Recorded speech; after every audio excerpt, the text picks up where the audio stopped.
Добрий день. Розпочинаємо наш брифінг щодо актуальної ситуації в районі проведення Операції Об'єднаних Сил.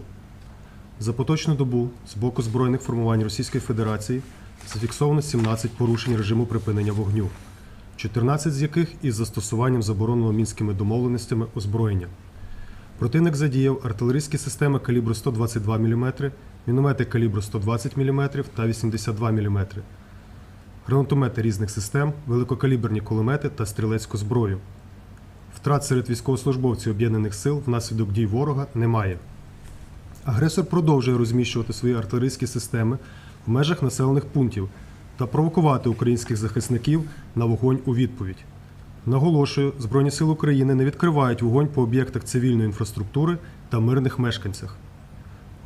Об'єднані сили контролюють ситуацію та адекватно реагують на потенційні загрози з боку ворога. Good afternoon. We are here to deliver our briefing in regards to the current situation in the Joint Forces operation area.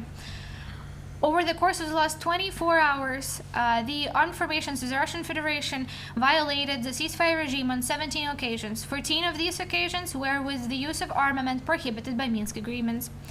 The adversary continues to utilize 122mm artillery systems, 120mm and 82mm mortars, different types of grenade launchers, heavy machine guns, and small arms.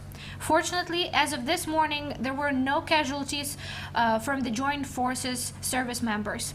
The aggressor continues to deploy their artillery system within the civilian settlements, to provoke fire and response by the armed forces of Ukraine. I would like to highlight that the armed forces of Ukraine never open fire in response if there is even the smallest threat to civilian infrastructure or civilians in general. The joint forces remain in full control of the situation and adequately respond to any threats. Щодо поточного стану гуманітарної ситуації в районі проведення Операції Об'єднаних Сил. Російсько-окупаційні війська з непідконтрольної України території продовжують здійснювати обстріли об'єктів цивільної інфраструктури, що є грубим порушенням норм міжнародного гуманітарного права. Лише за період з 9 по 12 годину отримано інформацію про 14 обстрілів російсько-окупаційними військами по населеним пунктам Щастя, Лобачеве, Трьохізбенка, Південне, Зайцеве, Новолуганське, Нью-Йорк, Красногорівка, Водяне, Мар'їнка, Верхньоторецьке, Гранітне. Під час обстрілів пошкоджень зазнали 14 житлових будинків в населених пунктах Щастя, Гранітне, Трьохізбенка. Повністю зруйновано один житловий будинок в населеному пункті Новогнатівка. Знищено пішохідний міст між населеними пунктами Гранітне та Старомар'їнка. Пошкоджено 2 авто в населеному пункті Трьохізбенка. Поранень та загибелі серед цивільного населення не зафіксовано, але інформація постійно уточнюється. Українські військові допомагають мирним жителям усувати наслідки потужних обстрілів російсько-окупаційних військ. Об'єднані сили продовжують забезпечувати постійний доступ гуманітарним організаціям в район проведення Операції Об'єднаних Сил, які надають матеріальну, психологічну, юридичну та патронажну допомогу вразливим верствам населення. Загалом, за останні 6 діб було зафіксовано 166 обстрілів по цивільних об'єктах в населених пунктах Донецької та Луганської областей. Внаслідок чого пошкоджено 63 цивільних будинки. Зазнали руйнувань 4 заклади освіти. Пошкоджено 2 автомобілі, гараж. Пошкоджено 12 об'єктів важливої інфраструктури, 1 релігійний об'єкт, 1 магазин. Загибла 1 цивільна особа. Поранено 2 цивільні особи, отримали контузію 3 цивільні особи. Спостережною групою української сторони спільного центру контролю та координації проводиться верифікація наслідків обстрілів, у ході яких встановлюються факти порушень припинення вогню. Матеріали фотофіксації вже по 14 випадках надіслані разом з нотою комісії спостережної моніторингової місії ОБСЄ в Україні. In regards to the current humanitarian situation in the Joint Forces operation area, the Russian occupation forces continue to shell civilian infrastructure while being deployed on the temporarily occupied territory, which is a violation of the international humanitarian law. In the period from 9 a.m. till noon, February 22nd, there were 14 instances of shellings of civilian infrastructure by Russian occupation forces. That civilian infrastructure is located in the settlements of Щастя, Лобачеве, Трьохізбенка, Південне, Зайцеве, Новолуганське, Нью-Йорк, Красногорівка, Водяне, Мар'їнка, Верхньоторецьке and Гранітне. During the shellings, 14 apartment buildings and homes were damaged in the settlements of Щастя, Гранітне and Трьохізбенка. One home was completely destroyed in settlement of Novognativka. As a result of the shelling, a pedestrian bridge between the settlements of Granitne and Staraya Mar'inka was also destroyed. 2 vehicles were damaged in the settlement of Trojizbenka. Fortunately, there were no casualties from among the civilian population today. However, the information is being constantly updated. Our service members are helping civilians to deal with the aftermath of the shellings by the Russian occupation forces. The joint forces continue to support and provide constant access to humanitarian organizations in the Joint Forces Operations area, as these organizations provide material, psychological, and legal support to the affected civilians. Overall, over the course of the last 6 days, there were 166 instances of Russian occupation forces shelling civilian installations and settlements in Donetsk and Luhansk regions. As a result, 63 homes and apartment buildings were damaged, 4 educational institutions were destroyed, 2 vehicles and a garage were destroyed, 12 key infrastructure installations were damaged, including 1 religious facility and 1 store. 1 civilian was killed, 2 civilians were wounded, and 3 were concussed. The monitoring team of the Ukrainian party in the Joint Ceasefire Control and Coordination Center continues to verify the aftermath of the shellings and as well as identify and record the violations of ceasefire.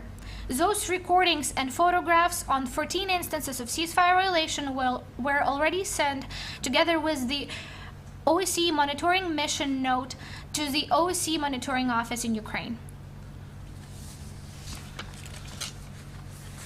Хочу додати, що 21 лютого 2022 року внаслідок пошкодження повітряної лінії електропередач, так званій сірій зоні, сталося знеструмлення та зупинка Донецької фільтрувальної станції, яка розташована в Покровському районі. Це колишній Ясинуватський район. Попередня причина пошкодження ліній електропередач Макіївка Ясинувата 2 – це на непідконтрольній території внаслідок ведення бойових дій. У зв'язку з зупинкою Донецької фільтрувальної станції було припинено централізоване водопостачання міста Авдіївка та трьох населених пунктів Покровського району. Це усього 29 470 мешканців. В місті Авдіївка мається резервуар питної води, яка ємність якого 4 тисячі метрів кубічних, в якому питна вода орієнтовно достатня на 4 доби для населення, яка буде подаватися за графіком. З метою надання допомоги населенню від головного управління залучення для підвезення питної води 3 одиниці техніки з тимчасовою дислокацією в місті Волноваха та міста Вугледар. В готовності для підвезення технічної води населенню та об'єктів критичної інфраструктури котелень знаходиться 5 одиниць резервної техніки. Moreover, on February 21st, as a result of the damage to the power lines in the gray zone, the Donetsk filtration station lost power and stopped working. The Donetsk filtration station is located in the Pokrovsk region in the gray zone. The previously identified reason for this incident is the cut power supply Makiyivka Yasinuvata, which is located on the temporarily occupied territories. As a result, the centralized water supply was cut off to the city of Avdiivka and 3 settlements of Pokrovsk region, with the overall number of people who lost water amounting to 370 individuals. In the city of Avdiivka, there is a reservoir for drinking water with 400,000 cubic meters of water, which means that the reservoir will be enough for 4 days, and the water will be supplied to the civilians according to a schedule. In order to support the water supply, the emergency water supply, the main Directorate of Emergency Service of Ukraine has supplied 3 vehicles to bring the drinking water to the civilians. Those vehicles are currently located in Volnovakha and Vuhledar. Moreover, there are 50 vehicles that are in reserve to supply technical water to civilians and water heating plants. На цьому ми завершимо наш брифінг. Наступний відбудеться о 20-й годині. Дякую всім за увагу і разом до перемоги. This concludes our brief. The next one is at 8 p.m. Thank you so much for your attention, and let us stay united for victory.